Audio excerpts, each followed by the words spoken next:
पुण्यात दिवाळीत गड बनवण्याची परंपरा खूप जुनी आहे. शिवकालीन प्रेरित ही परंपरा विशेषतः मुलांना छत्रपती शिवाजी महाराजांच्या इतिहासाची ओळख करून देण्यासाठी जपली जाते. गड म्हणजे काय तर फक्त दगडांची बांधणी नव्हे, तर तो मराठ्यांच्या शौर्याचा, स्वाभिमानाचा आणि इतिहासाचा जिवंत पुरावा आहे.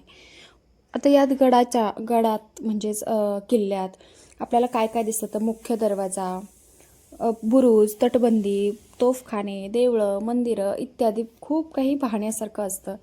तर आता हा गड तुम्ही बघू शकता, जो की आहे आमच्या लेनमधील अतिशय सुंदर असा गड बनवलेला आहे.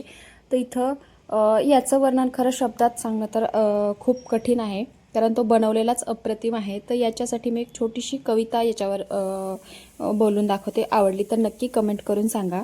डोंगर माथ्यावर उभे अभिमानाने, शौर्य सांगते इतिहासाच्या गाण्याने, शिवरायांची छाया अजूनही आहे, गड किल्ल्यात स्वराज्य जिवंत राहे.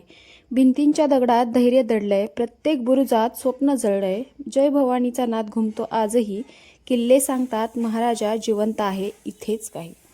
तर अशा प्रकारे इथं छान असा गड बनवलेला आहे. तटबंदी आहे. गडाच्या खाली पायथ्याशी असं छोटूसं शेतकरी, त्यांची घरं, हे मावळे आपले, अशा प्रकारे छोटंसं बनवलेलं आहे, पण खूप छान प्रकारे दाखवलेलं आहे. तर या गडावर पारंपरिक तसेच त्याला थोडीशी जोड आधुनिकतेचीही दिलेली आहे. इथं पाहू शकता गणपतीचं मंदिरही खूप सुंदर असं बनवलेलं आहे. आखीव रेखीव दिसतंय.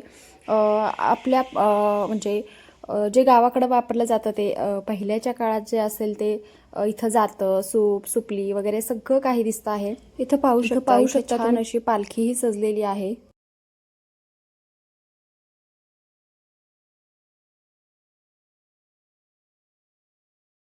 या गडाचा मुख्य दरवाजा म्हणून ओळखला जाईल. तर हा गड असा पायऱ्यातून चढून चढून वरती आपण जाणार आहोत. तर हा आपण बघू शकता.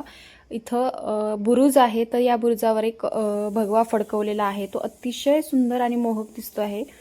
तर या प्रत्येक ठिकाणी मावळे आणि हे आपल्या तोफ किल्ला जे आहेत ते दिसतात. ते तर तोफखाना, तोफ आणि छत्रपती महाराजांचं असं शौर्याने, अभिमानाने उभं असं रूप अतिशय सुंदर दिसतं आहे.